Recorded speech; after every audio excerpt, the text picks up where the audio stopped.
I've heard of UpInSmoke, but not Hitthepanda. Oh my god.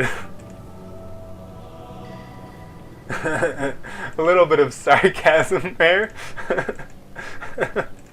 Yeah, they're not low-ranked players. I definitely know UpInSmoke I've heard of before, and he isn't a low player.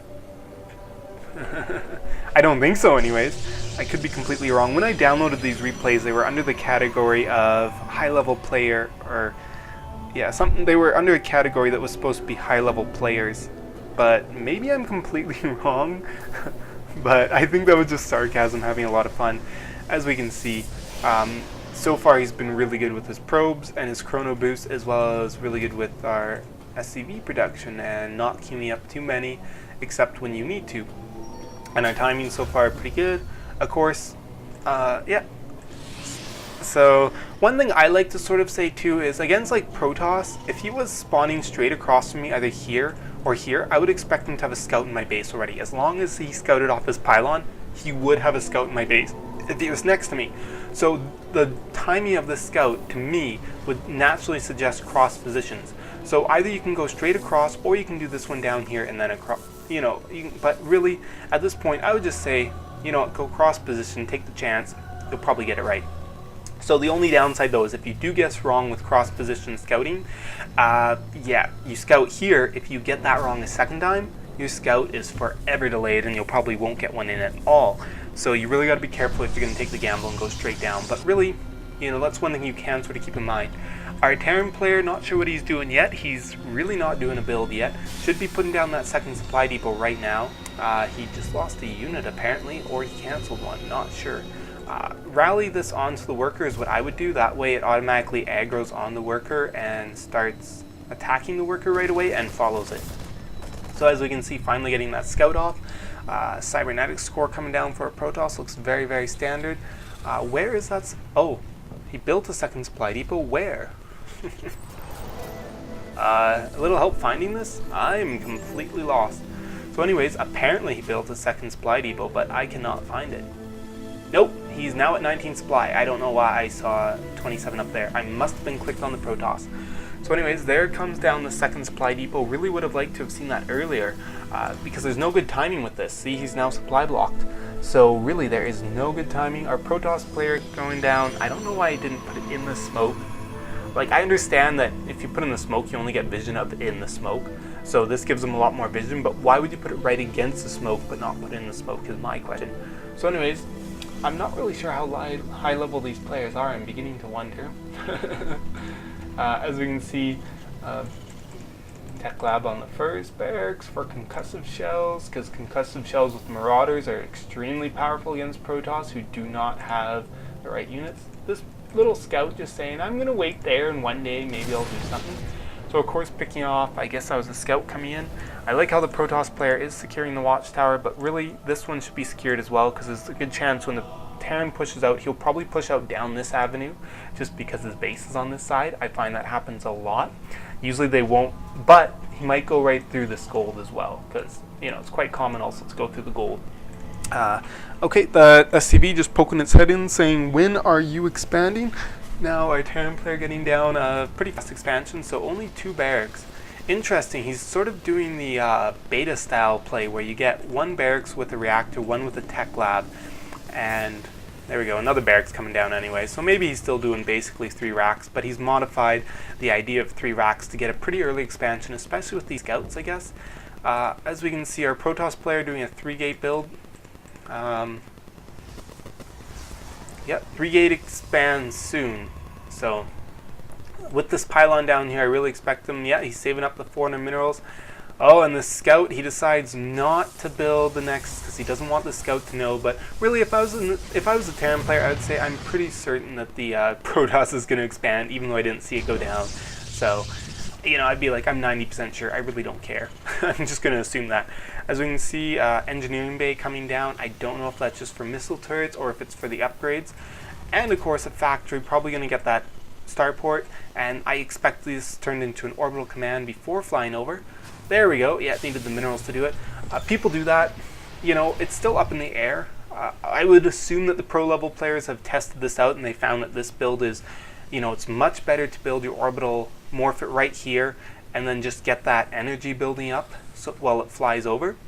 I assume they've tested it out, but it's hard to say if it really makes that much of a difference, because the downside to building orbital command here is you can't start mining at this expansion as soon, but the upside is you'll have more energy to do that. So as we can see, if we look at the army size tab, yeah, pretty low sized armies for both players, finally starting to catch up. As we can see, they're sort of more focused on a macro game.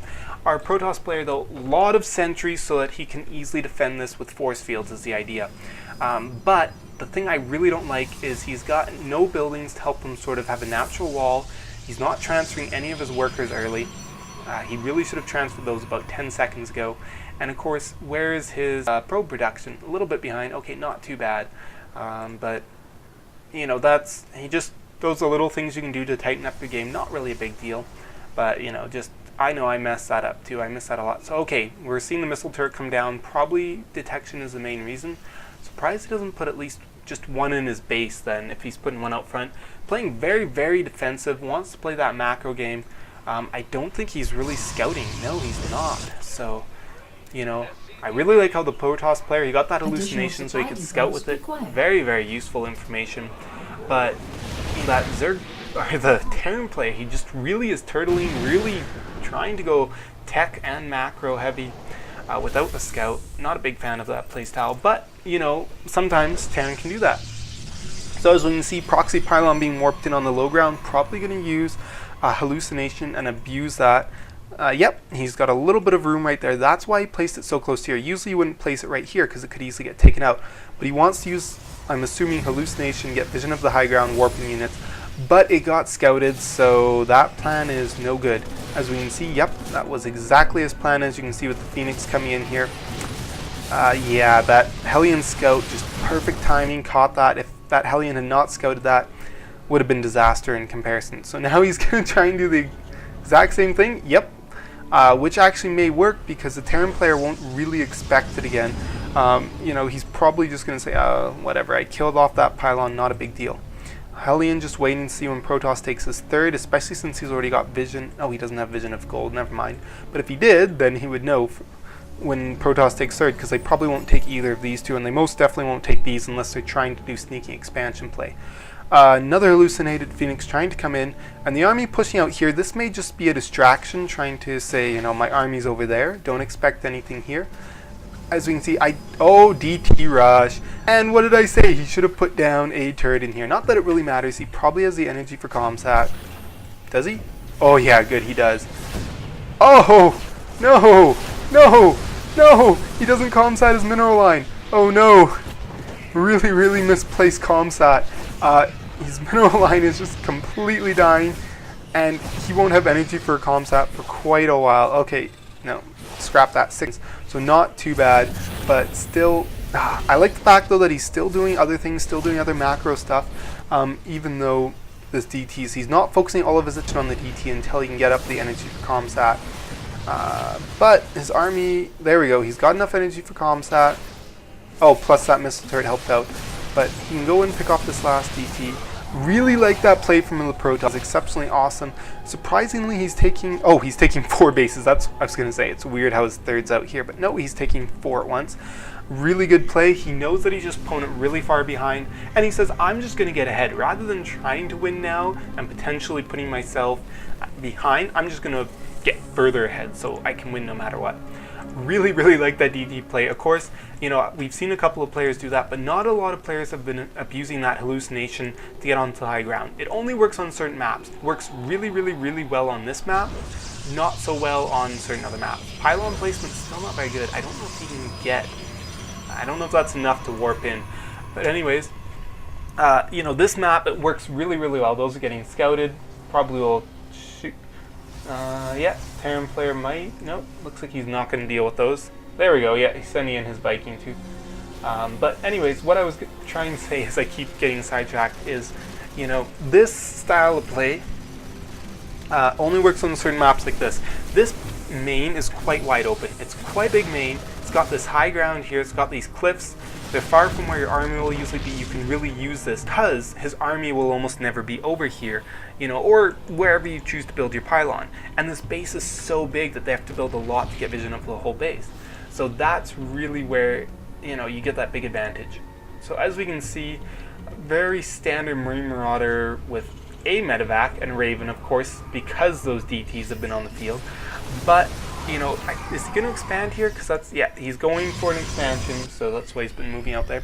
Getting the ghosts can be very powerful against, for obvious reasons. They can shut down DTs because you can EMP them. They also shut down sentries, force fields. As we see, Templars are coming out, so some money EMPs will really be important against those Templars. Let's see. Oh, yeah, the macro is decent.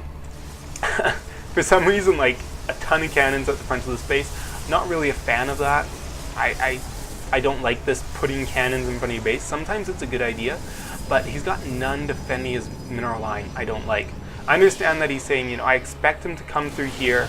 I want to defend the front, but a dropship could easily drop him behind, and all of those cannons are then completely useless. So, you know, if you're going to put them in front, make sure you at least have one or two in mineral line. Ooh, warp prism play. Nice, nice. Probably some more DTs. Really, if you want to skill that pylon faster, you should scoot up there and then attack instead of just attack, move, and having all these units clump up. As we can see, our Protoss player, though, really has not been going heavy on the army yet. He's just been focusing 100% on macro. Those DTs, he knew they put him that far ahead. Plus, we're only at 16 minutes since the game, but still. So really, you know, he's just been saying macro hardcore. If we look at the income tab, 72 over 37. Obviously, more DTs come. Oh, just zealots, not even DTs. And of course, running that warp prism away because he does want to save it for later. Charge lots. Very, very nice. I like charge lots a lot. I really think they're a great unit because zealots are quite a good unit, but their problem is their speed. So giving them charge really makes them an amazing unit, especially against Terran pile balls. So really, I would like to see. Man, I'm not really sure. Like, this Terran player just really hasn't been doing anything to try and win this game. He's playing way too passive, but with playing passive, he's letting his opponent get into his base.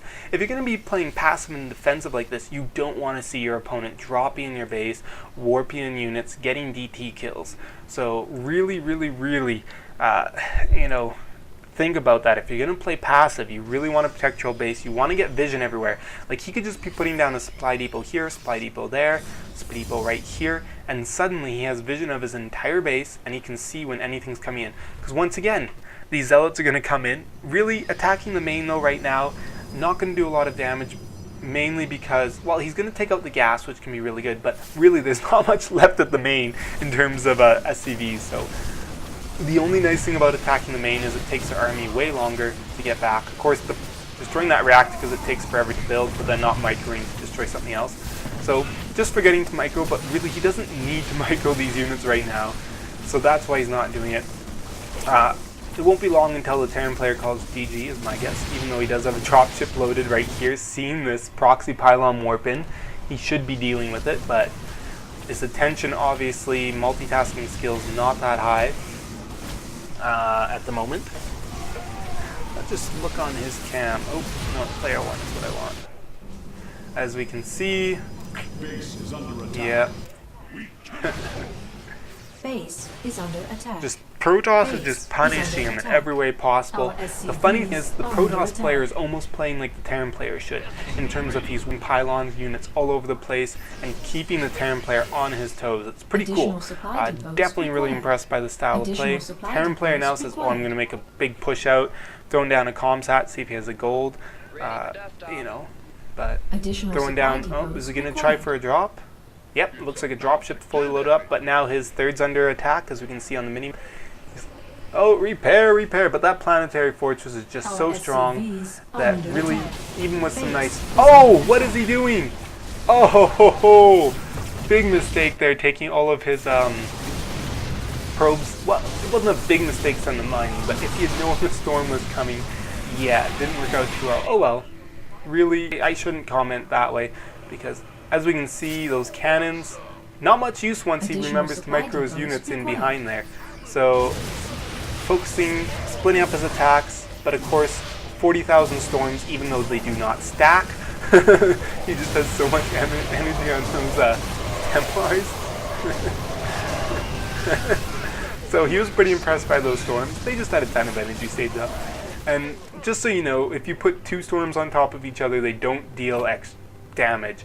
The second one doesn't deal any damage. When you have 1 storm down, if you throw another one on top, no extra damage. So you don't need to do that, but I guess it looks really cool. There we go, a TVP. Yeah, wow, that was quite the game.